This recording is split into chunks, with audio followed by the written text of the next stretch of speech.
Hello everyone. Today I'm going to introduce you to the topic of Internet Protocol.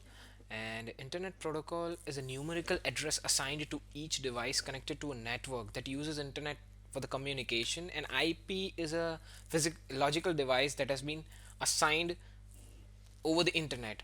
So you can have a look at the figure that all the devices connected over the internet are having different IPs that are used to identify each other over the network. And in order to analyze the IP, we are using a software called Wireshark, which is basically a tool for observing the messages exchanged between executing protocol entities. You can call it a packet sniffer. This is the IP assessment, and in this assessment we are using ping plotter, which is basically a software used to produce the ICMP echo request message of different size. We can do it in the Windows by using traceset program in the command prompt, but that won't allow you to change the size of the ICMP echo request message. So we are moving on to the ping plotter, and we are analyzing the traffic on the ping plotter using Wireshark. This is what the ping plotter screen looks like while sending the ICMP echo request messages of different sizes, and this is what the output looks like. See, this is the first ICMP echo request message as it has the TTL value of 1. The first question tells us to focus on the first ICMP echo request message and expand the internet protocol part of it.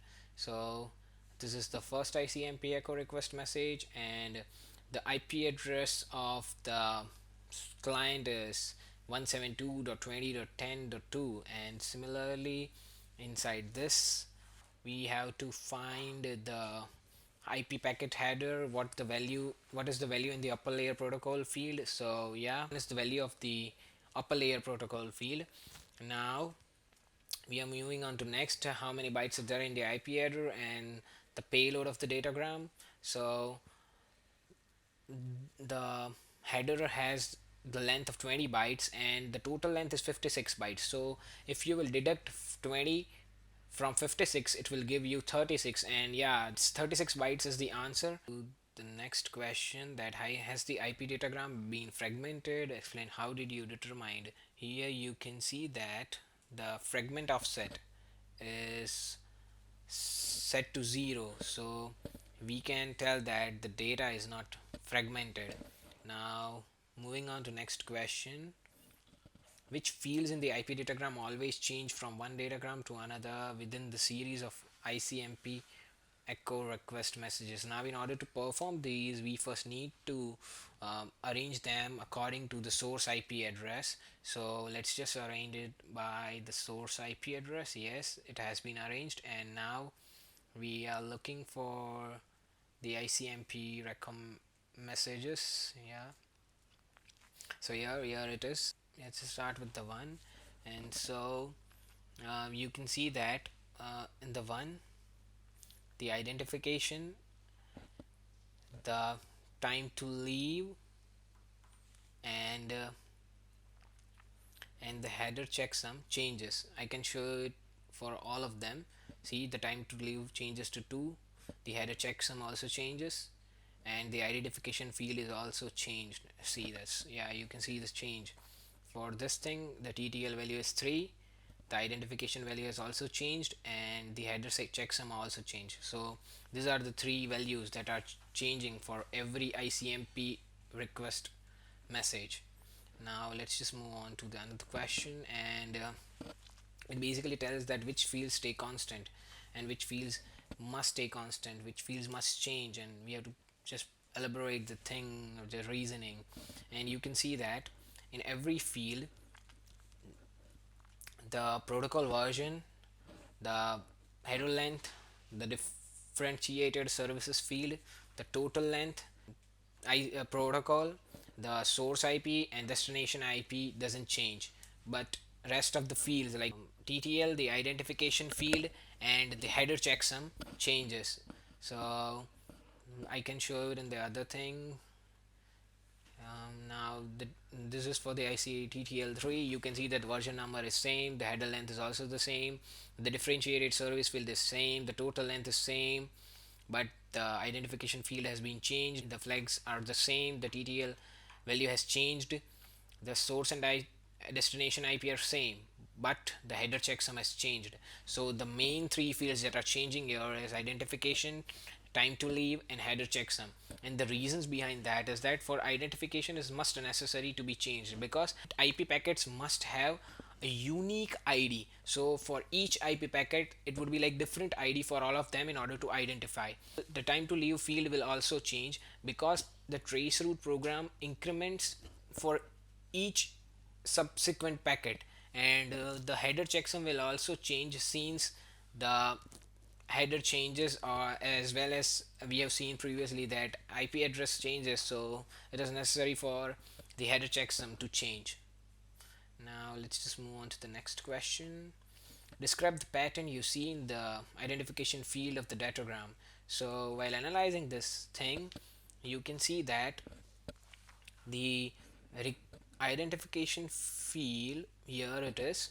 So it basically, for one it is like 196.196.95. For two it is 96. For 3 it is 97. You can note it here. For A4 it is 98. So we can say that for each ICMP echo request, the identification field is incremented by 1. So now in question 8, we have to find the value in the identification field and TTL field.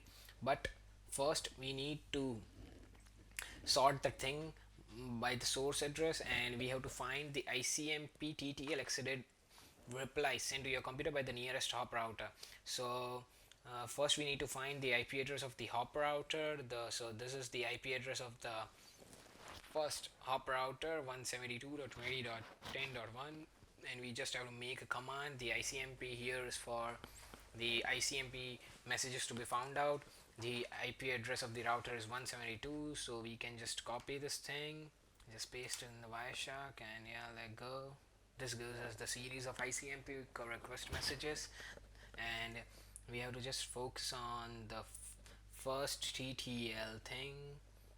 Yeah, this is the first TTL messages, and you can see that the value of the identification field is 53, 37 and 75, and the value of time to leave field is 64. So now in the next question we have to check that whether the identification field and TTL field remains the same for all of the ICMP TTL exceeded replies. So we are just moving with the thing, and let's just check. So for that the TTL value is 64, and the identification field is 52375, and for the next one the TTL value is 64, the same, but the identification has field has changed. Similarly for the other one, the TTL value is 64, which is the same as previous ones, and the identification value has changed. The reason for the thing is that these are the these are the ICMP echo requests for the first hop router. So the time to leave field for every ICMP request message of the first hop router would have the same TTL, but in order to identify each of the ICMP echo request messages, it must have a unique identification field so that user can able to identify that this ICMP request has this address and so on. Now let's just move on to the next question, and before moving to the next question we need to sort the packets according to the time column, and we have to find the first ICMP echo request message that was sent to the computer after the packet size in the ping plotter was set to 2000. But as we are using Wi-Fi instead of Ethernet, we wouldn't be able to find that thing, so we are finding the first ICMP request message when the packet size in the ping plotter was set to 3500. And yes, we have to sort the thing by the time, and yes, here it is. Yeah, we have got the first ICMP echo request message when the packet size was made to 3500, and we can say that the message has been fragmented as the fragment offset is set to 370. Now let's just move on to the next question.